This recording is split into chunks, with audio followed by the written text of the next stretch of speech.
Baby found a German Shepherd. Inside a shopping bag, what he did next. Left everyone in tears. What happened next will shock you to your core. The story you're about to listen to will change how you see kindness forever. Don't forget to like, share, subscribe, and let us know in the comments where you're watching from. The rain hammered down on the cracked pavement like bullets from heaven. 5-year-old Rayon clutched his father's rough hand as they hurried through the empty parking lot of Khan Market. The fluorescent lights buzzed and flickered overhead, casting eerie shadows that danced between the abandoned shopping carts. It was almost midnight, and the world felt cold and forgotten. "Papa, why did we have to come so late?" Rayon's small voice barely cut through the storm. His tiny sneakers splashed through puddles that seemed deeper than they should be. Tariq squeezed his son's hand tighter. His night shift at the gas station had just ended, and they needed groceries before everything closed. Money was tight since Rayon's mother died 6 months ago, and late-night shopping meant discounted prices on day-old bread and bruised fruit. "Just a few more steps, Beta. We'll be home soon." That's when they heard it. A sound that didn't belong in the storm. A soft, desperate whine floating through the rain like a ghost's whisper.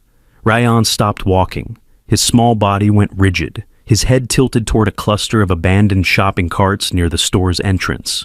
"Papa, did you hear that?" Tariq tugged his son's hand. "It's just the wind, Rayon. Come on, we need to get inside before we catch pneumonia." But even as he said it, his eyes scanned the darkness. Something felt wrong. The hair on his neck stood up like soldiers at attention. The whine came again, longer this time, more desperate. Rayon broke free from his father's grip and ran toward the sound. His little legs moved faster than Tariq had ever seen them move. "Wait! Someone's hurt." "Rayon, stop!" Tariq chased after his son, his work boots slipping on the wet concrete. But the boy was already crouched beside a large shopping bag that had been thrown carelessly next to an overturned cart. The bag moved. Not the gentle sway of wind, but the desperate struggle of something alive, something trapped. Rayon placed his small palm flat against the damp fabric. "She's scared, Papa." His voice was whisper soft, the way it got when he talked about his mother's photograph. "She's so scared." Tariq felt his chest tighten. The bag jerked again, and this time they both heard it clearly. A muffled whimper, a scratching sound, the unmistakable panic of a creature fighting for its life. "We can't get involved," Tariq said, but his voice lacked conviction.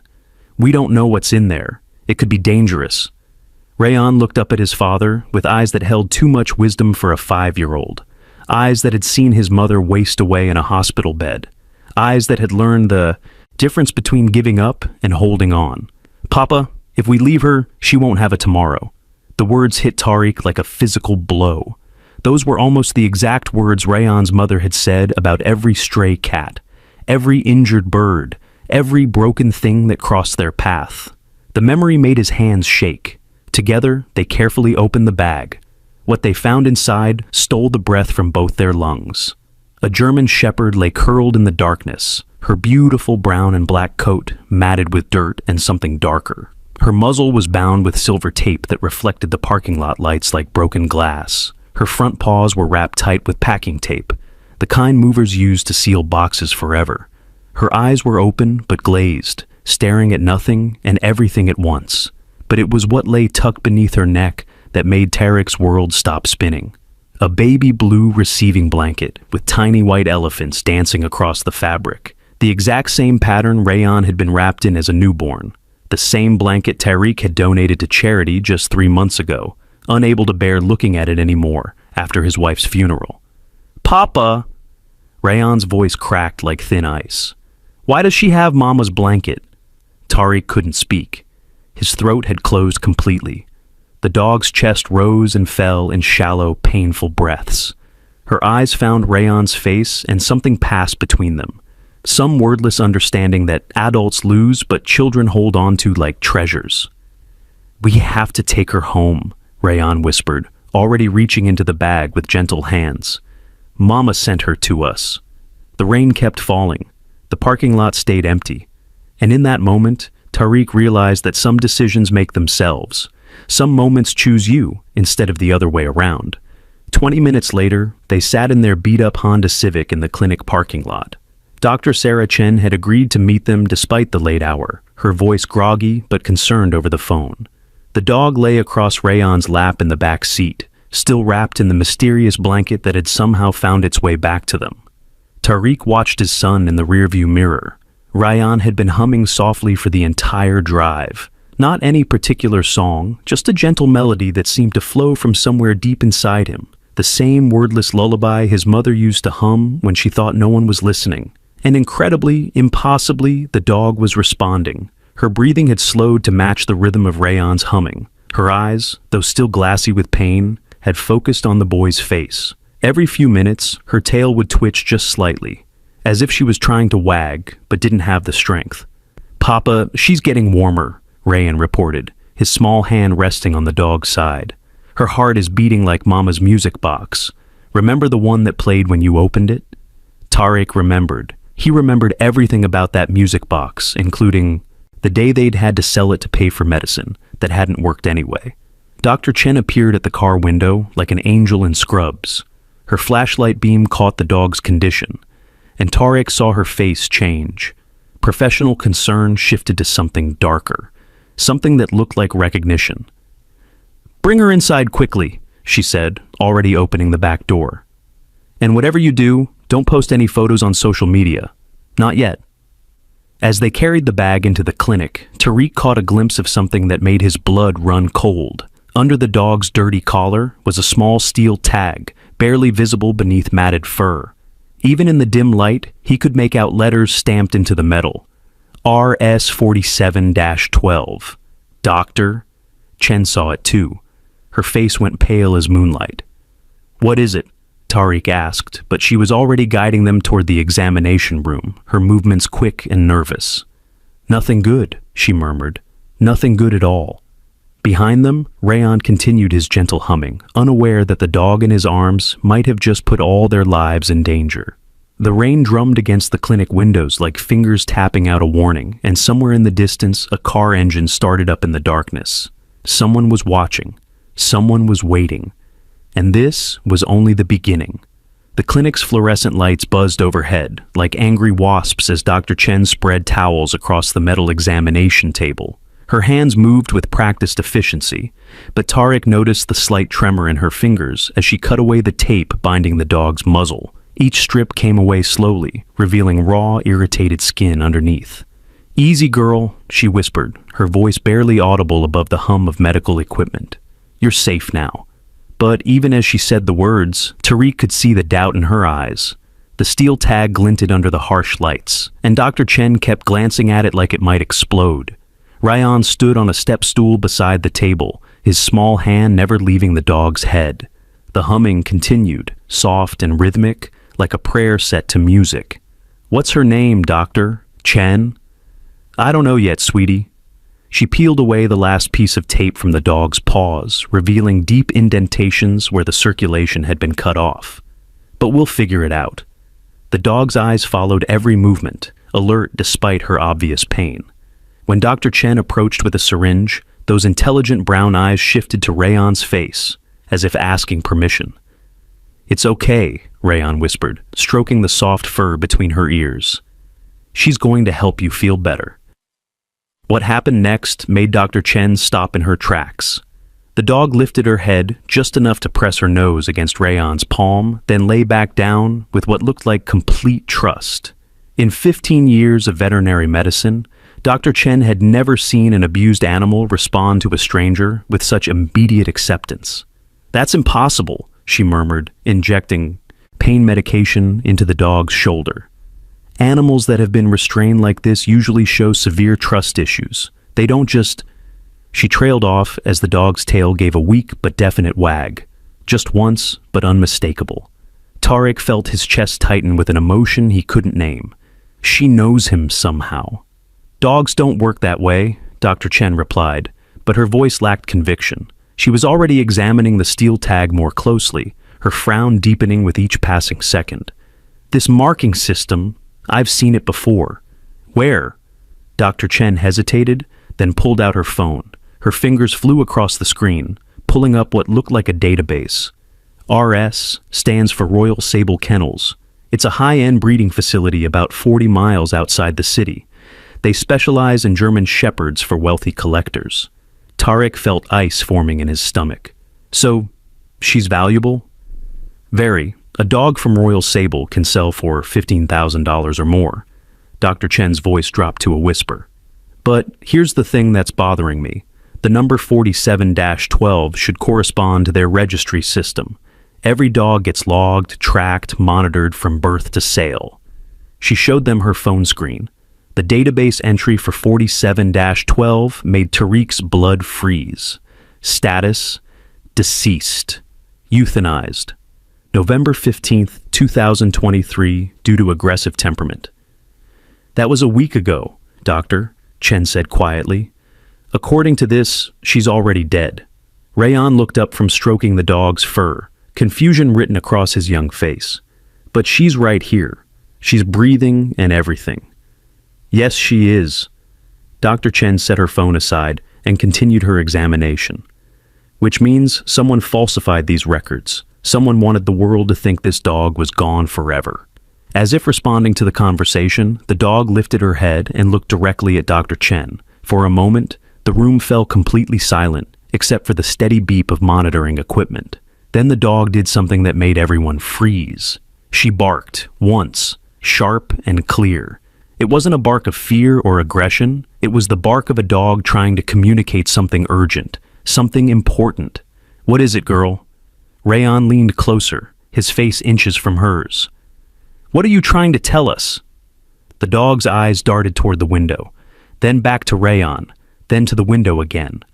Dr. Chen followed her gaze and went pale. Turn off the lights. What? Turn them off, now. Tariq flipped the switch, plunging the examination room into darkness. Through the window, they could see the parking lot clearly now. A black sedan sat in the shadows near the entrance, its engine running. No headlights, but the exhaust was visible in the cold night air. How long has that car been there? Dr. Chen asked. I don't know. Tariq's voice was tight with fear. It wasn't there when we arrived. As they watched, a figure emerged from the driver's side, tall, wearing a long coat that flapped in the wind, like bat wings. The person stood perfectly still for several minutes, just staring at the clinic entrance. Then their phone rang. Dr. Chen grabbed it immediately, checking the caller ID. Unknown number. She hesitated, then answered. Hello? The voice on the other end was smooth, professional, and absolutely terrifying in its calmness. Dr. Chen, I believe you have something that belongs to us. I'm sorry, who is this? A concerned party. We understand you're treating a German shepherd that was found earlier tonight. We'd like to arrange pickup immediately. Dr. Chen's grip on the phone tightened. I'm afraid I don't know what you're talking about. A soft chuckle came through the speaker. Please don't make this more difficult than it needs to be. The animal is stolen property. We have documentation proving ownership. Then you can come back during business hours with proper paperwork, and we'll discuss it through legal channels. The silence that followed lasted too long. When the voice returned, it had lost all pretense of politeness. Dr. Chen, you have a lovely practice here. It would be a shame if something happened to it, or to you, or to the father and child who brought us our property. The line went dead. In the darkness, Rayon continued stroking the dog's head, unaware of the danger swirling around them. The dog had relaxed under his touch, her breathing steady and strong despite everything she'd endured. We need to call the police, Tariq whispered. And tell them what? That someone called, asking about a dog? Dr. Chen shook her head. They won't do anything based on a vague threat. We need more evidence. What kind of evidence? Instead of answering, Doctor, Chen turned on a small penlight and began examining the dog more thoroughly. Her hands moved carefully along the animal's neck and chest, feeling for something specific. There, she said suddenly. Feel right here. She guided Tariq's hand to a spot just behind the dog's left shoulder. Beneath the fur, he could feel a small, hard bump under the skin. Microchip? He asked. More than that. Dr. Chen's voice was grim. Much more. She pulled out a handheld scanner and ran it over the area. The device beeped, then displayed a series of numbers and letters. But instead of the normal identification code, the screen showed something that made Dr. Chen curse under her breath. The chip had been scrambled. The data was corrupted, unreadable, as if someone had tried to erase it with a magnet or electrical current. "Professional job," she muttered. "This takes special equipment and knowledge. Whoever did this knew exactly what they were doing. But why would someone go through all that trouble just to throw her away in a shopping bag?" Dr. Chen was quiet for a long moment, still running the scanner over different parts of the dog's body. When she spoke again, her voice was barely above a whisper. "Because they weren't throwing her away. They were hiding. Evidence." The scanner beeped again, this time over the dog's collar area. Dr. Chen carefully removed the dirty leather collar and examined it under the penlight. What she found made her hands start shaking. Burned into the leather, almost invisible unless you knew where to look, were the faint outlines of what looked like a small electronic device.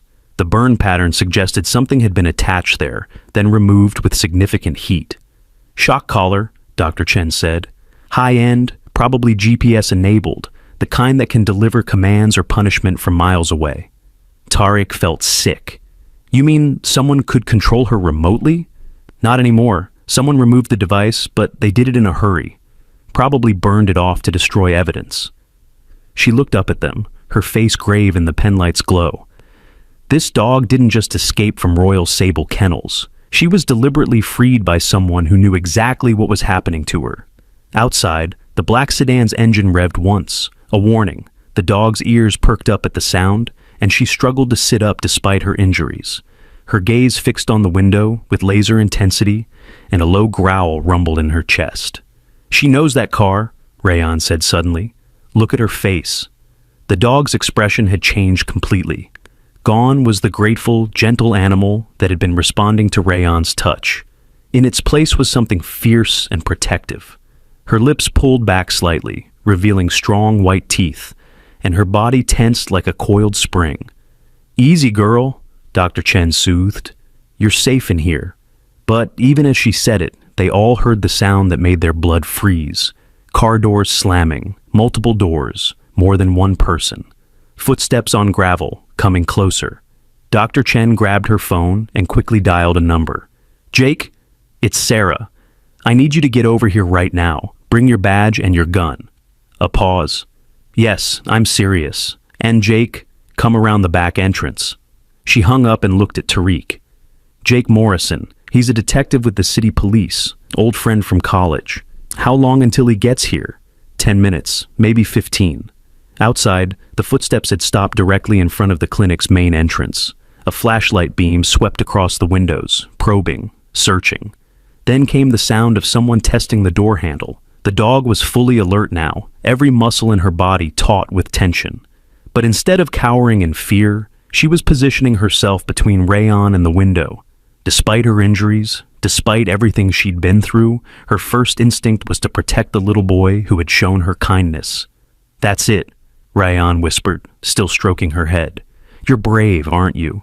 Just like Mama said brave people are. They don't run away when someone needs help." The words seemed to reach something deep inside the dog. She looked at Rayan with those intelligent brown eyes, and Tariq swore he saw understanding. There. Not just animal instinct, but genuine comprehension.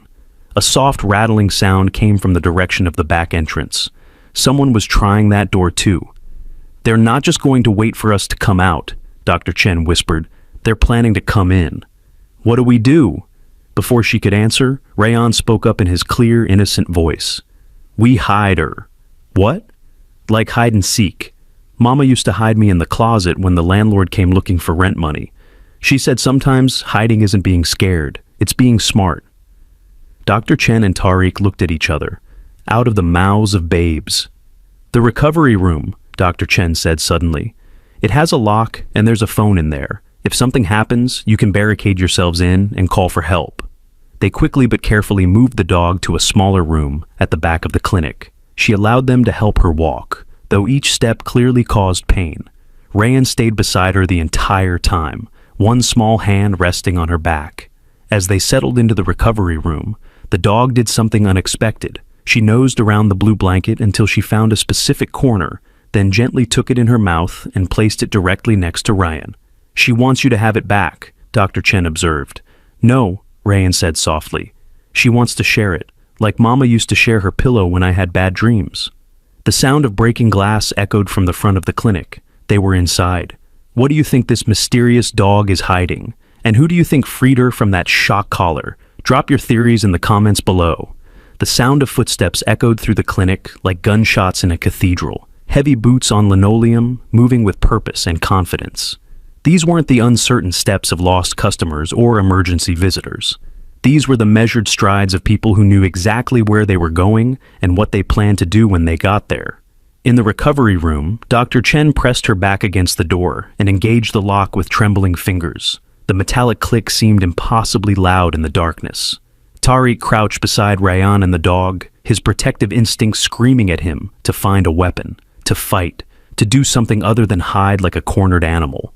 But one look at his son's face reminded him that sometimes retreat is the bravest option available. Ryan sat cross-legged on the floor, the blue blanket spread across his lap. The dog had positioned herself so that her head rested on the blanket, her body forming a protective barrier between the boy and the door. Despite her injuries, despite the pain medication making her drowsy, she remained alert to every sound from the outer clinic. "Papa," Ryan whispered, his voice so quiet it was barely audible. "Why are the bad people looking for her?" Tariq opened his mouth to give some comforting lie, some adult explanation that would make sense of senseless cruelty. But before he could speak, his phone buzzed with an incoming text message. Unknown number. The message made his blood turn to ice water. "We know you're in there. Send out the dog and the boy and no one gets hurt. You have 2 minutes to decide." Dr. Chen saw his face change and leaned over to read the message. Her complexion went gray in the dim light filtering through the recovery room's small window.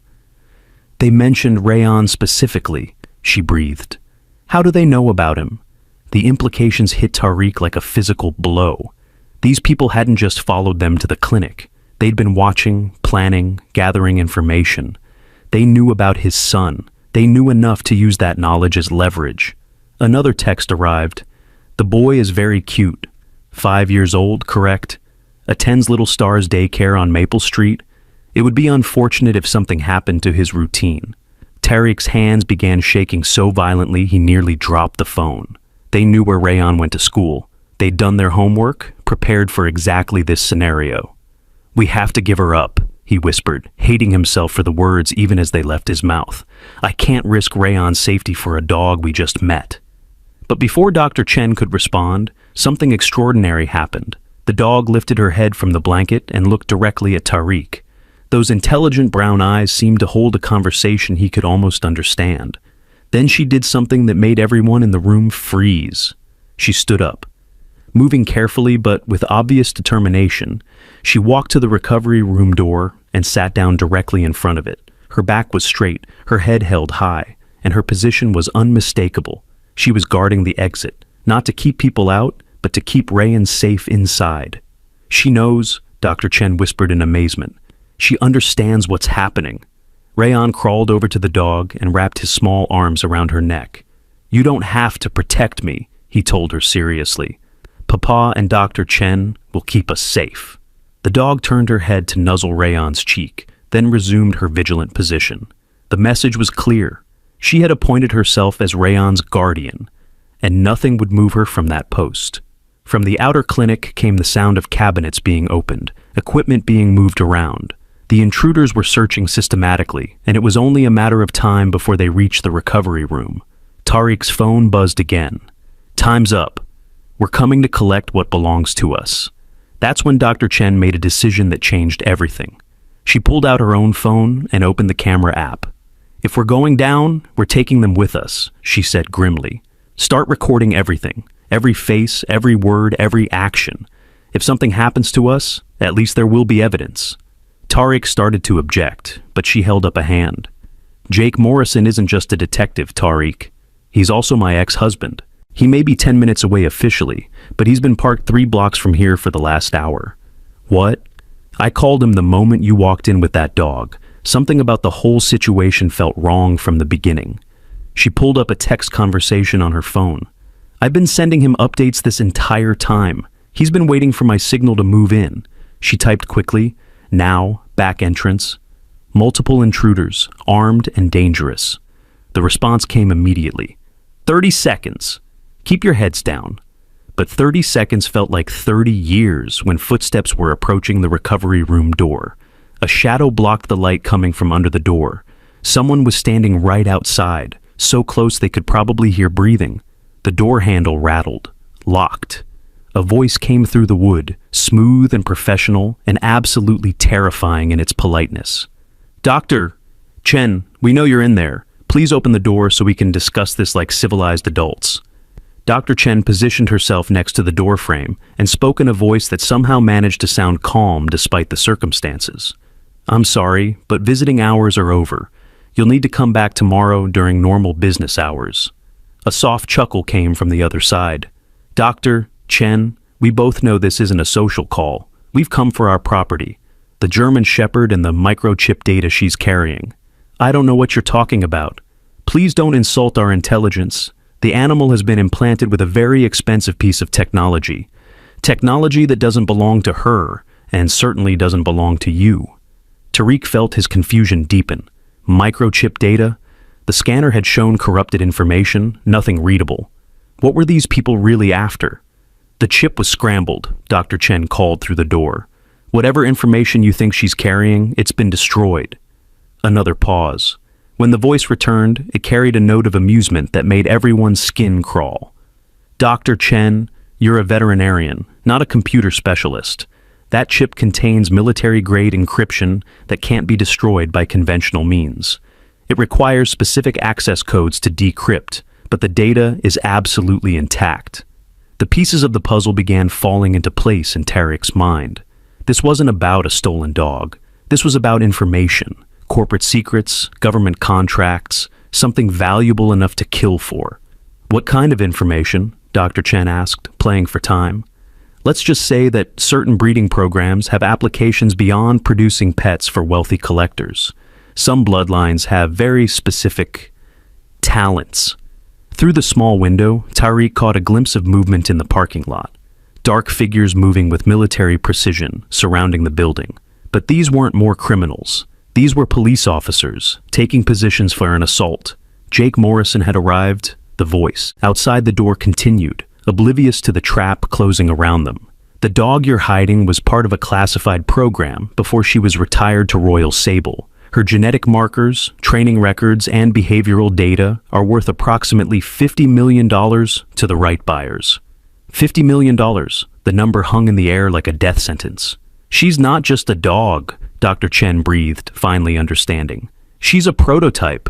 "Very good, doctor. Now, please open the door before we're forced to take more aggressive action." That's when Rayon did something that surprised everyone, including himself. He stood up, walked to the door, and spoke in his clear, innocent voice. "My dog doesn't want to go with you." The silence that followed was deafening. "Excuse me?" "Her name is Luna," Rayon continued, apparently deciding on the spot that the dog needed a name. "Luna means moon, and she came to us in the dark like the moon comes out at night. She doesn't want to go with you because you're mean to her." Tariq started to pull his son away from the door, but something in the boy's voice stopped him. This wasn't childish defiance. This was moral certainty expressed in the simplest possible terms. "Young man," the voice said, and now it carried a harder edge. "This is an adult conversation. Please ask your father to open the door." "Papa taught me that when someone hurts an animal, they're not good people," Rayon replied. "Luna has marks on her from where you hurt her. The tape made her bleed, and she was scared and cold and hungry." The dog, Luna, walked over to stand beside Rayon. Despite everything she'd endured, despite the fear that must be coursing through her body, she placed herself protectively next to the little boy who had given her a name. "Son, you don't understand the situation. I understand that you tied her up and threw her away like garbage," Rayon said, his voice getting stronger. "I understand that you made her cry, and I understand that good people don't do those things to helpless animals." From somewhere in the outer clinic came the sound of a door splintering, not the gentle breaking and entering from earlier, but the violent crash of a police battering ram. "Police! Everyone on the ground!" Chaos erupted outside the recovery room. Shouting, running footsteps, the unmistakable sounds of a struggle.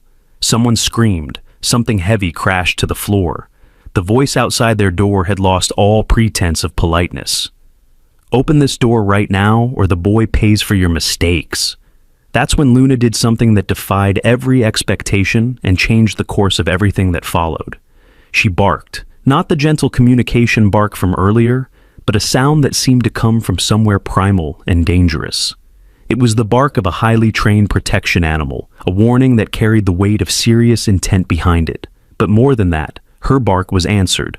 From outside the clinic, from the parking lot, from what sounded like multiple directions, came an entire chorus of barks, deep, powerful, coordinated.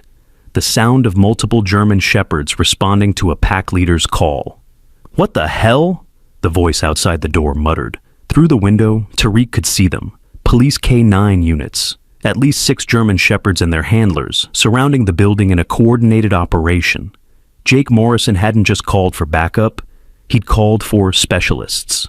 Luna stood at attention beside Rayon, her bearing now completely transformed. This wasn't a frightened, abused animal. This was a soldier recognizing her own kind, remembering training that had been buried but never truly forgotten.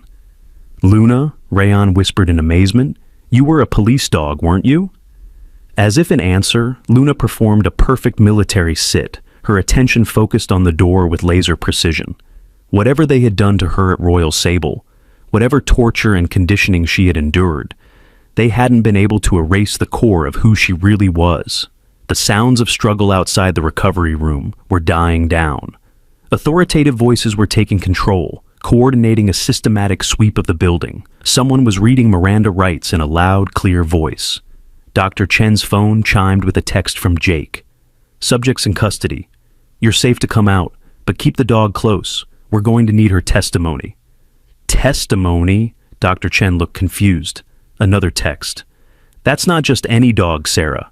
According to federal databases, she's been missing for 8 months. Her name is Luna, and she was stolen from a military K9 program. This just became a federal case." Tariq looked down at his son, who was hugging Luna with obvious joy and relief. "How did you know her name was Luna?" Rayon looked up with the wisdom that only children possess. "She told me, Papa, not with words, but with her eyes. Just like how Mama used to tell me things without talking." Outside, the last of the criminal voices faded away, replaced by the professional communications of law enforcement officers securing a crime scene. Jake Morrison's voice could be heard clearly now, coordinating with what sounded like federal agents who had arrived on scene. But in the recovery room, a different kind of conversation was taking place. Luna had positioned herself so that she could keep watch on both the door and the window while staying close to Rayan. Her transformation was complete now. This was a highly trained military working dog who had remembered her purpose and reclaimed her identity. "She was never really lost, was she?" Dr. Chen observed. "She was kidnapped."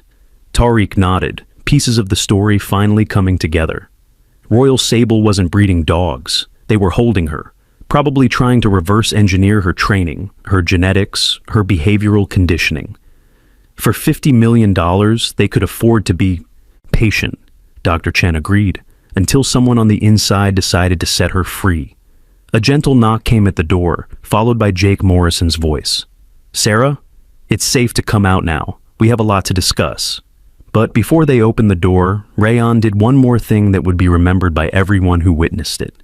He took the blue blanket from the floor and carefully draped it over Luna's back like a cape. "There," he said solemnly. "Now you look like the superhero you really are." Luna's tail wagged once, just once, but with a strength and joy that said everything about second chances and the power of a child's unconditional love.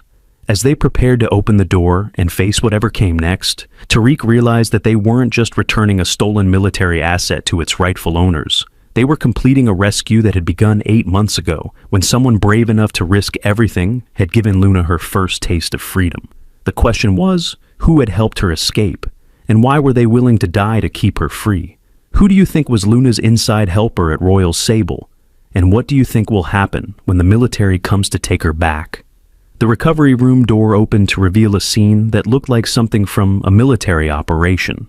Federal agents in dark suits stood beside local police officers, all of them armed and alert.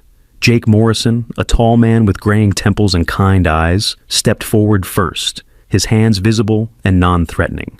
"Hello, Sarah," he said softly to Dr. Chen. "I'm sorry it took so long to get here." Behind him, a woman in a crisp federal badge approached slowly, her attention focused entirely on Luna. The dog tensed slightly but didn't move from Rayon's side, her training evident in the way she assessed the new threat without abandoning her protective position. "Agent Rebecca Torres, FBI," the woman introduced herself. "We've been looking for this dog for 8 months. May I approach?" Luna's ears pricked forward at something in the agent's voice. Not words, but tone. The kind of tone used by people who understood military working dogs, who knew how to communicate respect and authority without aggression. "Luna," Agent Torres said clearly, "at ease." What happened next made everyone in the room hold their breath. Luna's posture relaxed slightly, but she didn't move away from Rayon. Instead, she looked back and forth between the agent and the boy, as if weighing her options. "She's conflicted," Dr. Chen observed.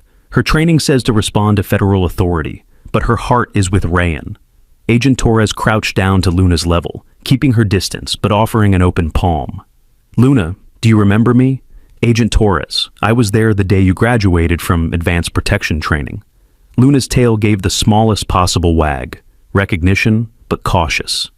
"She was the top of her class," Torres continued, speaking to the room but keeping her eyes on Luna. "Highest intelligence scores we'd ever recorded, perfect obedience, incredible protective instincts, and an emotional intelligence that made her ideal for high-stress diplomatic missions." Tariq felt his stomach sink. "You're here to take her back." "Actually," Torres said, surprising everyone, "that's more complicated than you might think.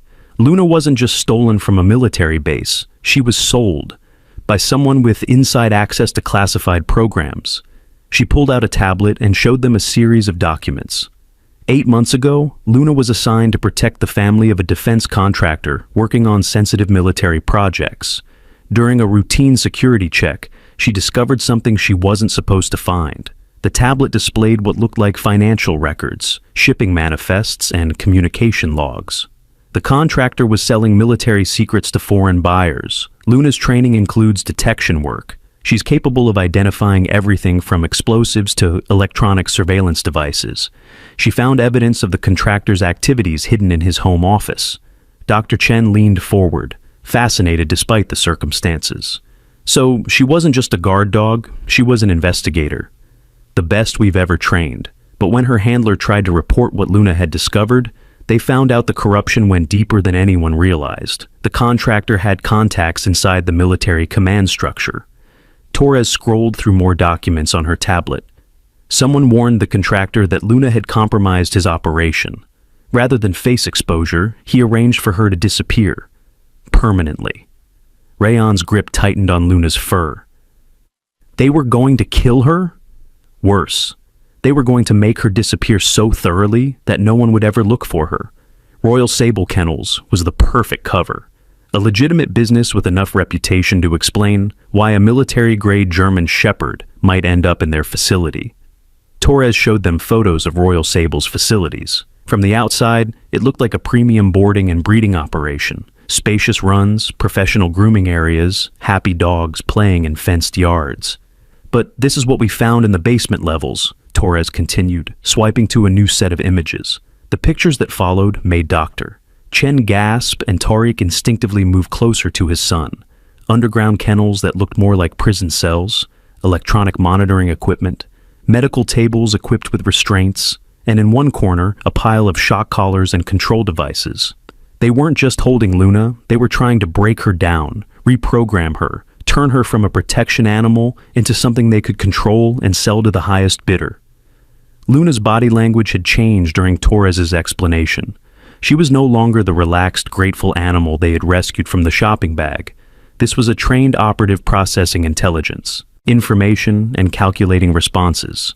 "The question we couldn't answer," Torres continued, "was how Luna escaped. Someone on the inside helped her, but we couldn't figure out who or why." That's when Dr. Chen spoke up with a theory that changed everything. What if it wasn't someone on the inside at Royal Sable? What if it was someone from her original military unit? Torres paused, considering the possibility. Go on. You said Luna was assigned to protect a contractor's family. What happened to her original handler, the person she was bonded with before the assignment? Torres pulled up another file on her tablet. Sergeant Marcus Webb, Luna's primary handler for 3 years before the contractor assignment. He was reassigned to overseas duty shortly after Luna disappeared. Reassigned or exiled? Dr. Chen pressed. Now that you mention it? Torres frowned at the screen. His transfer was unusually abrupt. No standard rotation timeline, no advance notice. Just orders to report to a base in Afghanistan within 48 hours. Jake Morrison, who had been listening quietly, spoke up. Sounds like someone wanted him out of the country before he could ask too many questions about his dog.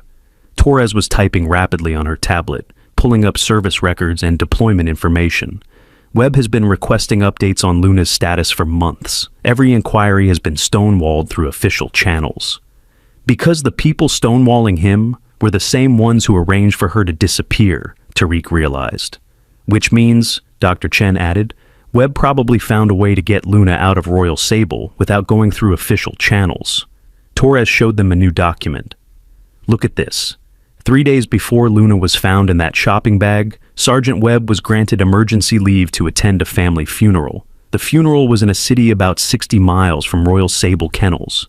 The pieces were falling into place like a jigsaw puzzle, revealing its hidden picture.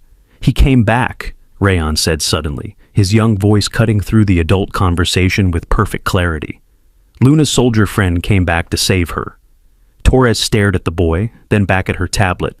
Emergency leave records show Webb never actually attended any funeral. The relative he claimed had died is still very much alive. So, where was he for those 3 days? Jake asked. Before Torres could answer, her phone rang. She glanced at the caller ID and her expression changed dramatically. This is Torres, she answered, putting the call on speaker. The voice that came through was deep, weathered, and filled with barely controlled emotion. Agent Torres, this is Sergeant Marcus Webb. I understand you found my dog. The silence in the room was deafening. Luna's entire body went rigid. Every muscle tensed as if she'd been struck by lightning. Her ears pricked forward, and a small whine escaped her throat. Sergeant Webb, Torres said carefully, where are you calling from? I'm about 2 blocks away from Dr. Chen's clinic. I've been watching the news reports about a German shepherd being rescued from a shopping bag. I need to know if it's Luna. Torres looked at Luna, who was now trembling with what could only be described as suppressed excitement. Can you describe any identifying characteristics? She has a small scar above her left eye from a training accident when she was a puppy. Her left ear has a tiny notch from barbed wire during a protection exercise. And if you say her name followed by the command, "Remember home," she'll perform a sequence that I taught her privately. Torres looked at Dr. Chen, who nodded. Luna, Torres said clearly, remember home. What happened next brought tears to every adult's eyes and made Rayon clap his hands in wonder. Luna stood up, walked 3 steps forward, sat down, raised her right paw as if shaking hands, then lay down and rolled over before returning to a perfect sitting position. The entire sequence took less than 10 seconds, but it was performed with the precision of a dog who had practiced it thousands of times with someone she loved. Oh God, Webb's voice cracked through the phone speaker. It's really her, she remembered. Sergeant Webb, Torres said, I need you to come inside so we can discuss some very important matters regarding Luna's status and your unauthorized leave activities. Ma'am, I know I'm in trouble. I know I broke regulations and probably committed several federal crimes, but I couldn't leave her in that place. You don't understand what they were doing to her.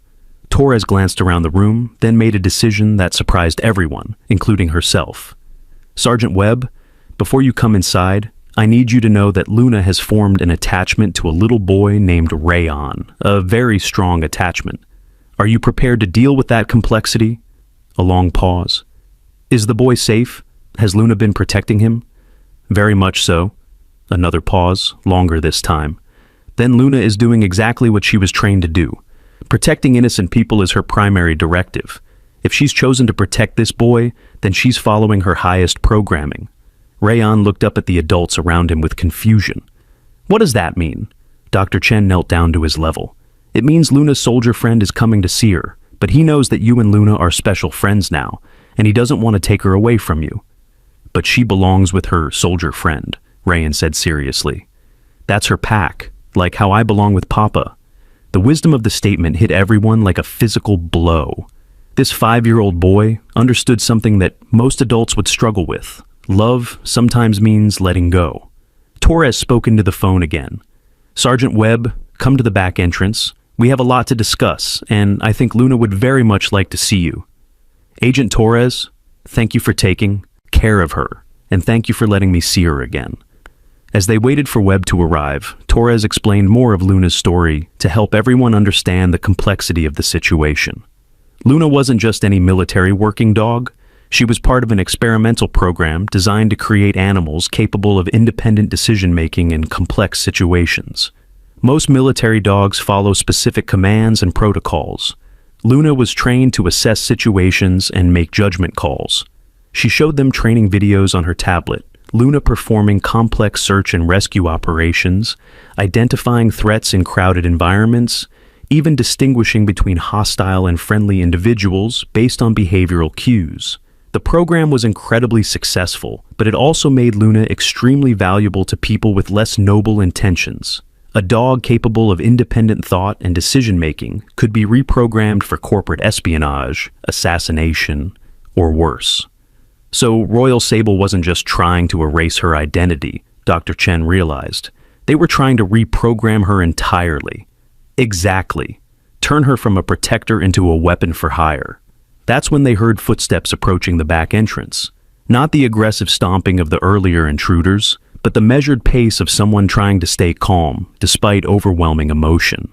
Jake Morrison opened the door to reveal a man in his early 30s, wearing civilian clothes but carrying himself with unmistakable military bearing. Sergeant Marcus Webb had dark hair, tired eyes, and hands that shook slightly as he stepped into the clinic. Luna saw him before he saw her. The sound she made wasn't quite a bark and wasn't quite a whine. It was pure emotion, given voice. Joy, relief, and love all mixed together into something that transcended human language. Webb dropped to his knees just inside the doorway. Luna, baby girl, is it really you? Luna launched herself across the room with a speed that defied her recent injuries. She collided with Webb hard enough to knock him backward, but he was ready for it, wrapping his arms around her as she covered his face with kisses. For a full minute, there was no sound in the clinic except for Luna's excited whining and Webb's quiet crying. This was a reunion 8 months in the making, a bond that had survived separation, torture, and the worst that humans could inflict on innocent creatures. But then something extraordinary happened. Luna suddenly pulled away from Webb and looked back at Rayan. The boy was standing quietly against the wall, tears streaming down his face. But he was smiling. "Go on, Luna," Rayan said softly. "He missed you too." Luna looked back and forth between Webb and Rayan, clearly torn between the human she had loved first and the child she had chosen to protect. That's when Webb did something that proved he understood his dog better than anyone else in the world. He stood up, walked over to Rayan, and knelt down beside him. "Hi there," he said gently. "You must be Rayan. Luna told me a lot about you." Rayan's eyes widened. "She did?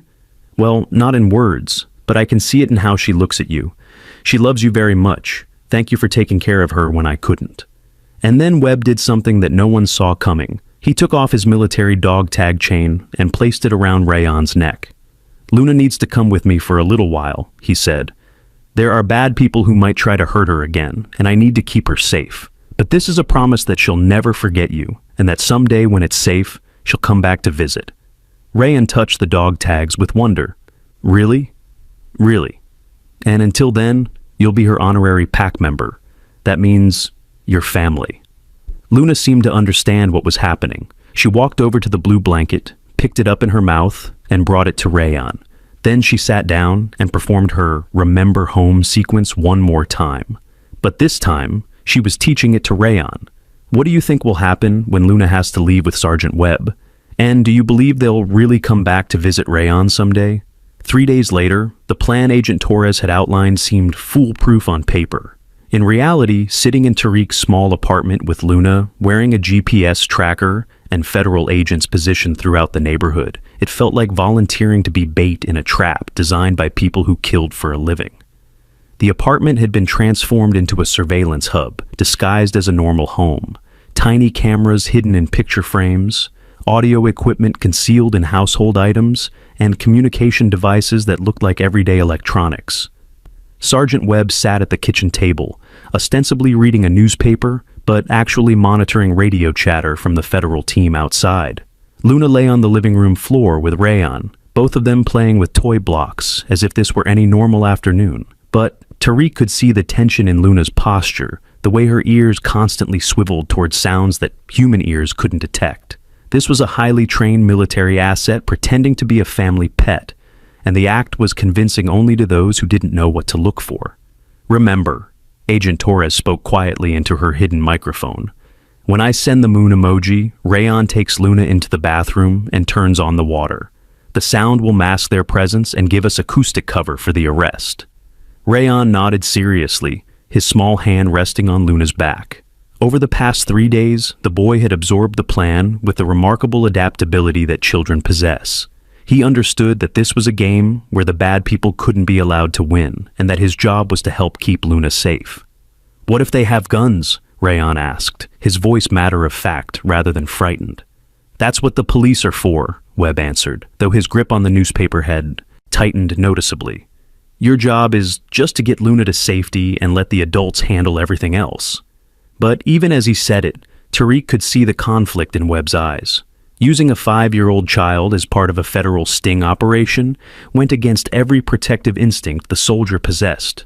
The only reason he was allowing it was because the alternative, letting the Royal Sable conspiracy continue, meant Luna would never truly be safe. At 3:47 p.m., Tariq's phone rang. Unknown number, just as Agent Torres had predicted. He answered on the third ring, his voice carefully neutral. "Hello? Mr. Tariq Khan?" The voice was smooth, professional, and completely unfamiliar. "My name is Richard Salem. I represent Royal Sable Kennels. I believe you have something that belongs to us." In the kitchen, Webb's jaw tightened. Through the hidden earpiece, Agent Torres's voice whispered, "Keep him talking. We're tracing the call." "I'm sorry," Tariq replied, "but I don't know what you're talking about. Please, Mr. Khan, let's not play games.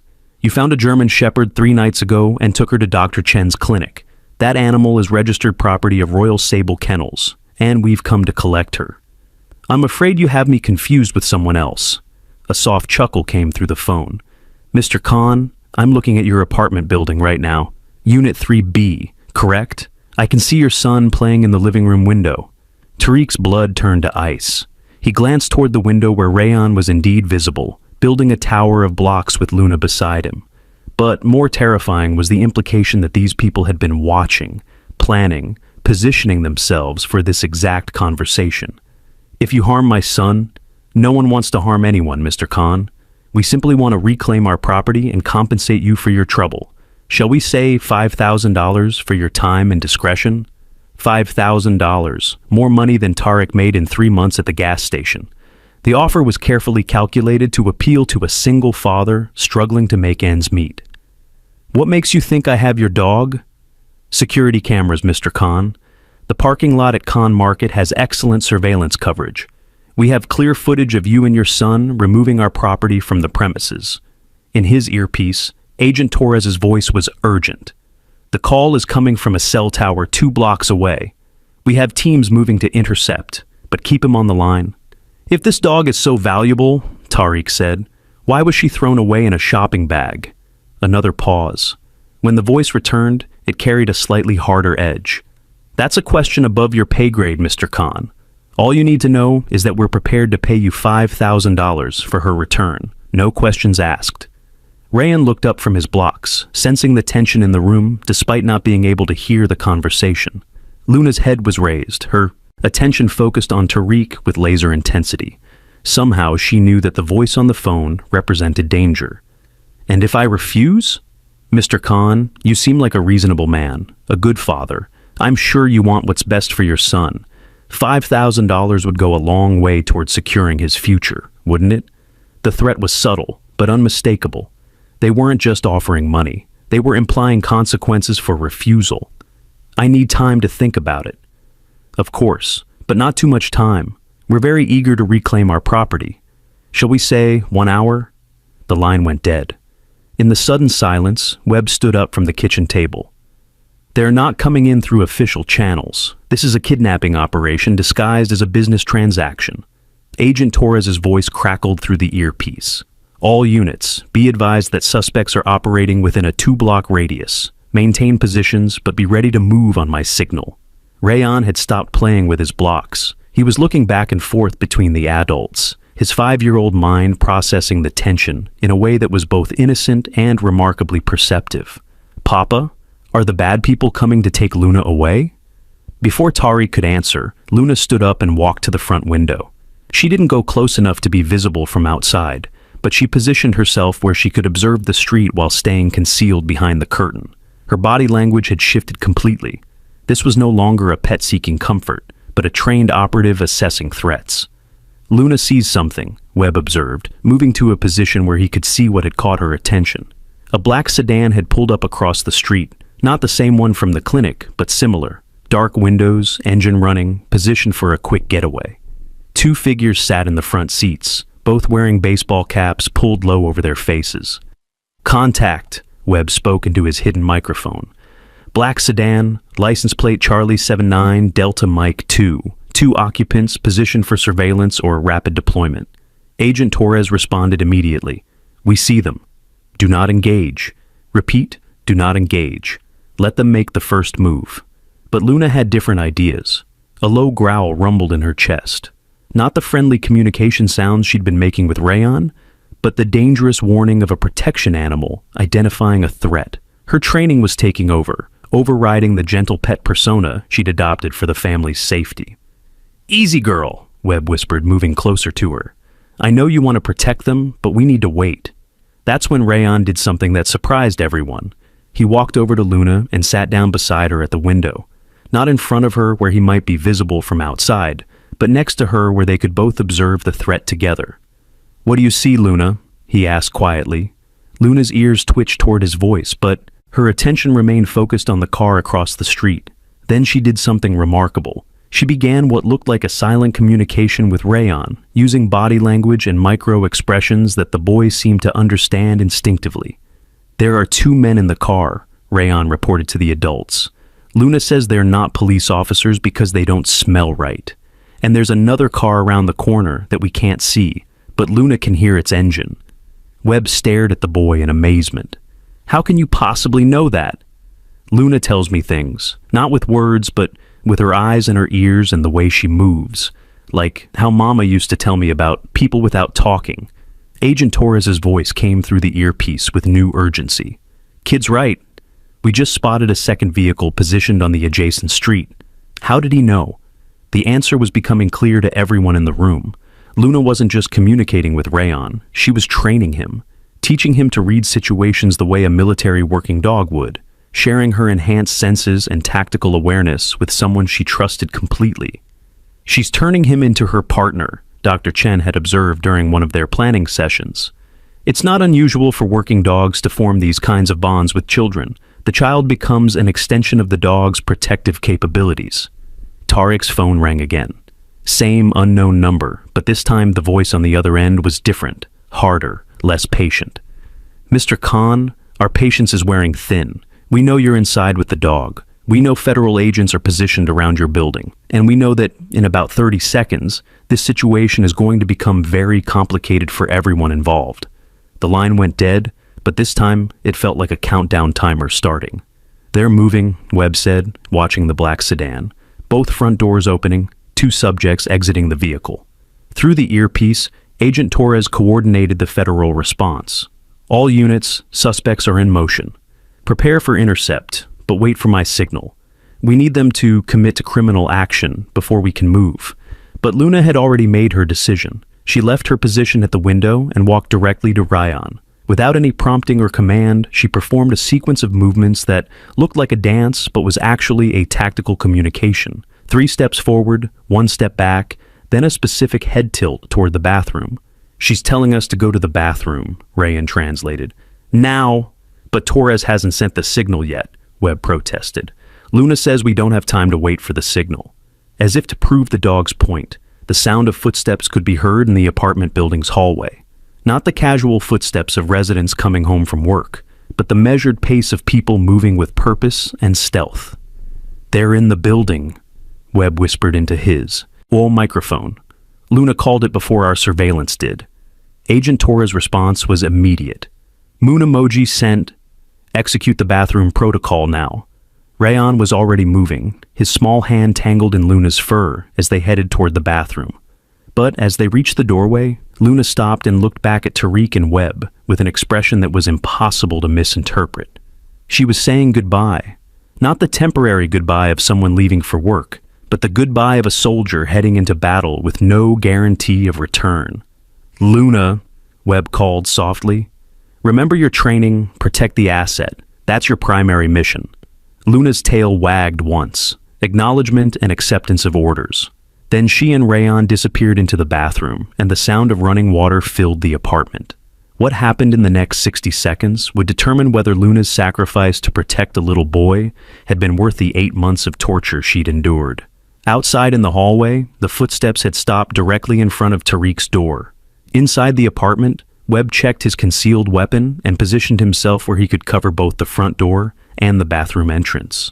And in the bathroom, a 5-year-old boy and a military working dog prepared to face whatever came next, armed with nothing but love, courage, and an unbreakable bond forged in the crucible of shared danger. The doorknob began to turn. The final confrontation was about to begin. But this time, Luna wasn't facing her enemies alone. She had pack, she had family, and she had a little boy who believed with absolute certainty that good people always win in the end. The question was, would that be enough? Do you think Luna's military training will be enough to protect Rayon? And what do you think Sergeant Webb is planning to do when those men come through the door? The lock clicked with the precise sound of someone using professional tools rather than brute force. These weren't desperate criminals smashing their way in. These were operators with training, equipment, and a methodical approach that made them infinitely more dangerous. Webb positioned himself behind the kitchen counter, his service weapon drawn but held low.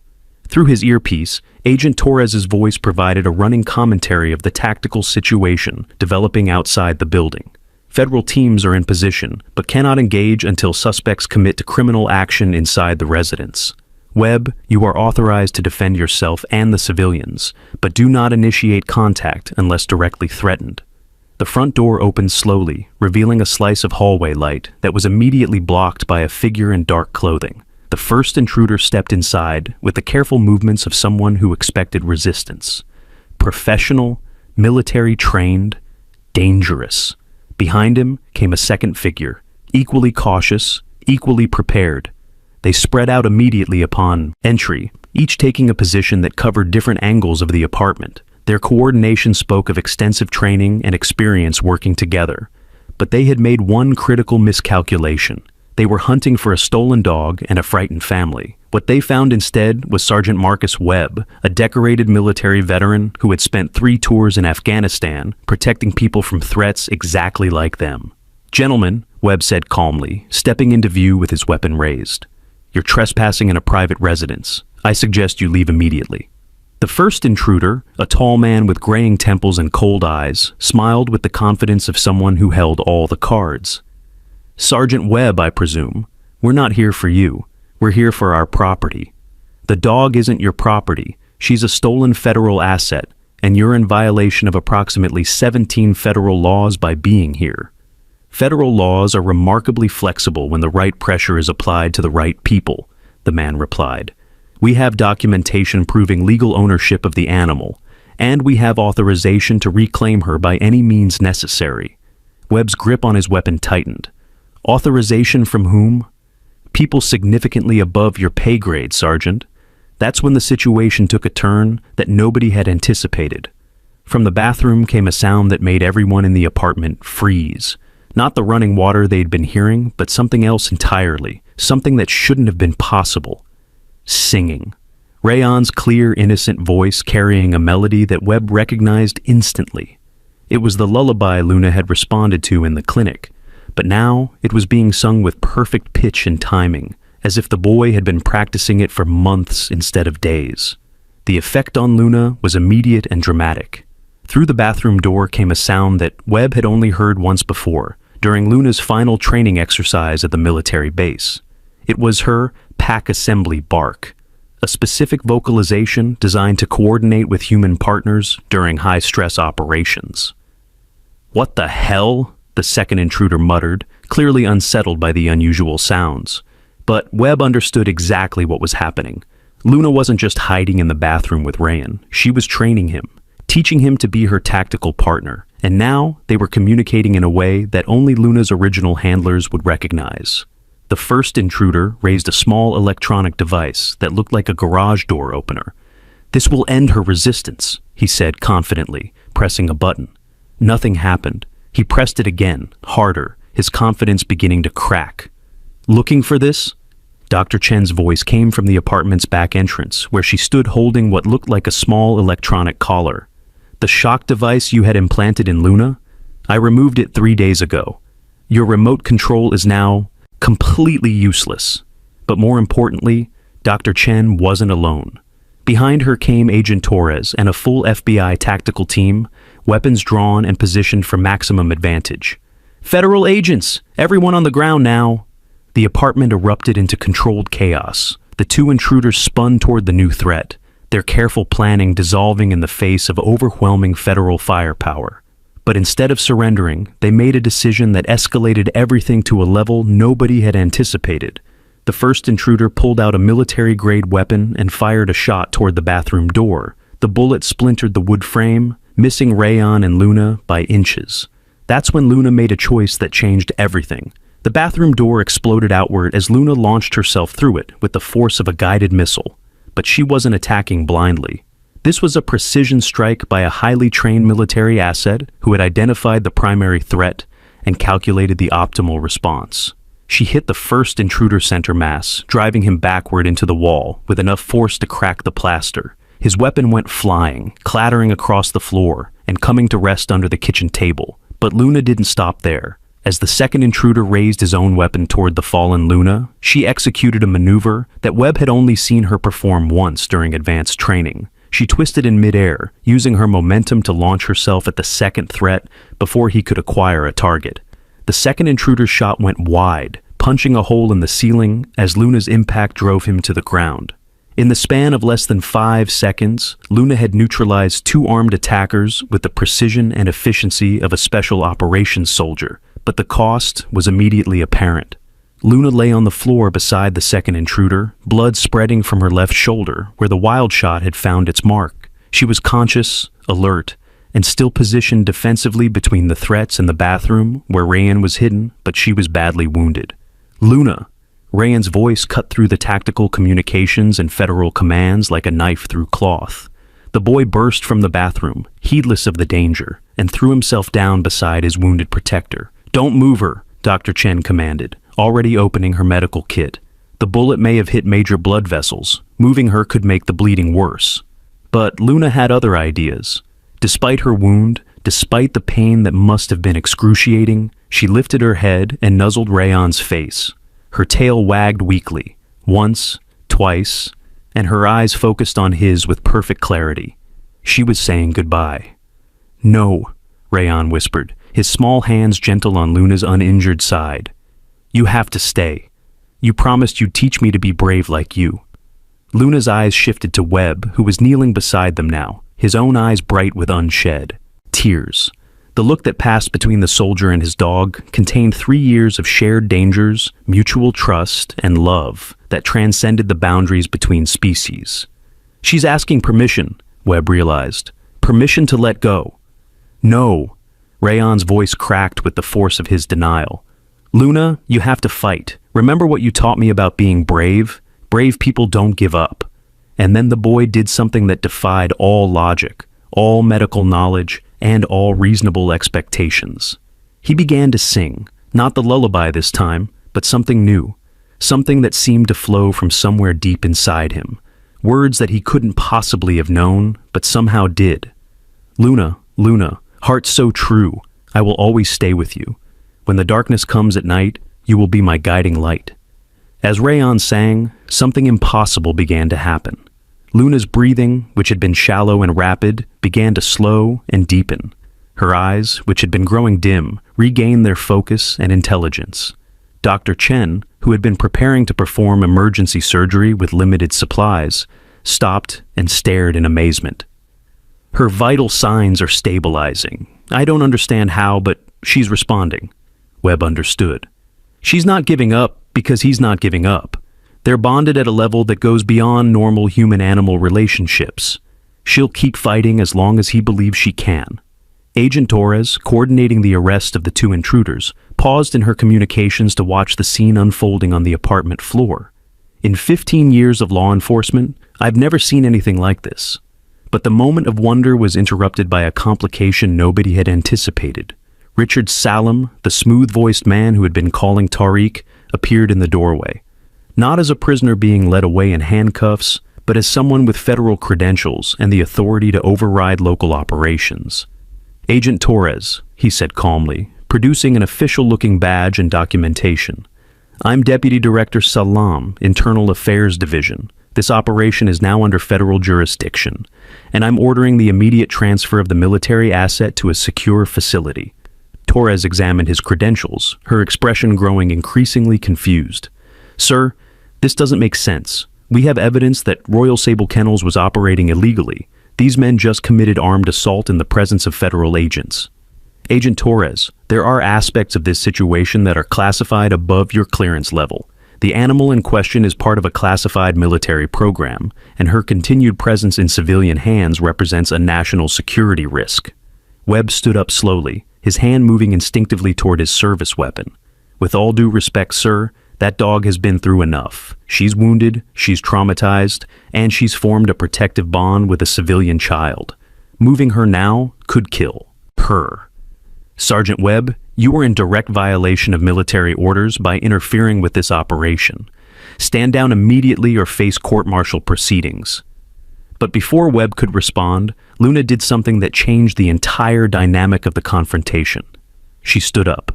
Moving carefully but with obvious determination, she positioned herself between Rayon and Deputy Director Salam.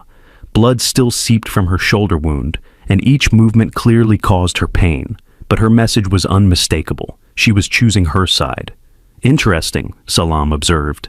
"The asset appears to have formed an unauthorized attachment to civilian personnel. This complicates matters, but doesn't change the fundamental situation. Luna belongs to the United States military, and she will be returning to federal custody." That's when Rayon stood up and walked directly to Deputy Director Salem. "You're lying," the 5-year-old said, with the absolute certainty that only children possess. "Luna doesn't belong to anybody. She chooses who she wants to protect, and she chooses me." Salam looked down at the boy with thinly veiled irritation.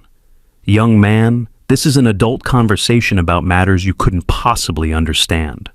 I understand that you hurt Luna. I understand that you made her scared and sad and lonely. And I understand that good people don't do those things to animals who can't fight back." The simplicity and truth of Rayon's words hung in the air like an accusation that no amount of federal authority could deflect. "The boy is correct," Agent Torres said suddenly, her voice carrying new authority. "I've been in contact with actual military command during this operation. There is no Deputy Director Salam in the Internal Affairs Division. This man is operating under false credentials." The apartment went dead silent. Salam's confident expression faltered for just a moment, long enough for everyone to see the mask slip and reveal the calculation underneath. "Agent Torres, I think you'll find that your security clearance is insufficient to verify my identity through normal channels." "Maybe not," Torres replied, "but my partner's clearance is more than sufficient. Agent Martinez has been running your credentials through federal databases for the past 10 minutes. You don't exist in any official capacity." Webb was already moving, his weapon trained on the man who had been masquerading as federal authority. "Who are you really? And who are you working for?" Instead of answering, Salam made a desperate play that revealed exactly how high the stakes really were. He pulled out his phone and dialed a number with practiced efficiency. "This is Salam. The Luna operation has been compromised. Initiate Protocol 7 immediately." The The call lasted less than 10 seconds, but it was enough to change everything. Protocol 7? Torres repeated. What the hell is Protocol 7? Webb's face had gone pale. It's a military contingency plan, complete elimination of compromised assets and all associated personnel. You mean, he just ordered a kill order on everyone in this room, including the boy. Outside the apartment, the sound of helicopter rotors began to fill the air. Not police helicopters or news helicopters, but the deep, threatening throb of military aircraft moving with purpose. Luna's ears pricked up at the sound, and she moved closer to Ryan, her protective instincts overriding her physical pain. How long do we have? Torres asked. Webb was already checking his weapon and ammunition. Maybe 5 minutes before they're in position, maybe less. But Rayan, who had been listening to the adult conversation with the remarkable comprehension that children sometimes display in crisis situations, walked over to the window and looked up at the sky. Papa, he called to Tariq, who had been pressed against the wall in shock throughout the entire confrontation. Remember what Mama used to say about bullies? Tariq's throat was tight with fear, but he managed to answer. She said that bullies only win when good people are too scared to fight back. Right, Rayan said seriously. Luna and I aren't scared anymore. Are you scared, Papa? Looking at his 5-year-old son standing beside a wounded military dog while helicopters approached with intent to kill, Tariq realized that fear had been replaced by something much more powerful. Pride, love, and the absolute certainty that some things are worth fighting for, no matter what the odds. No, son, he said firmly. I'm not scared anymore either. The helicopters were getting closer, but in that small apartment, surrounded by federal agents and a false authority figure who had just revealed himself as something much more dangerous, a little boy and a wounded dog had just declared war on forces that thought they could buy, sell, and eliminate anyone who stood in their way. The final battle was about to begin, but this time, Luna wasn't fighting alone. She had her pack, she had her family, and she had a 5-year-old boy who believed with absolute certainty that love could overcome any amount of evil. The question was, would that be enough to survive what was coming next? But 6 months later, in a small house on the outskirts of the city, something miraculous had taken root. Luna's recovery had been slow but complete, aided by cutting-edge veterinary care and the healing power of a child's unwavering belief in happy endings. The federal investigation had revealed a corruption network that reached the highest levels of military contracting, with dozens of arrests and convictions that would take years to fully prosecute.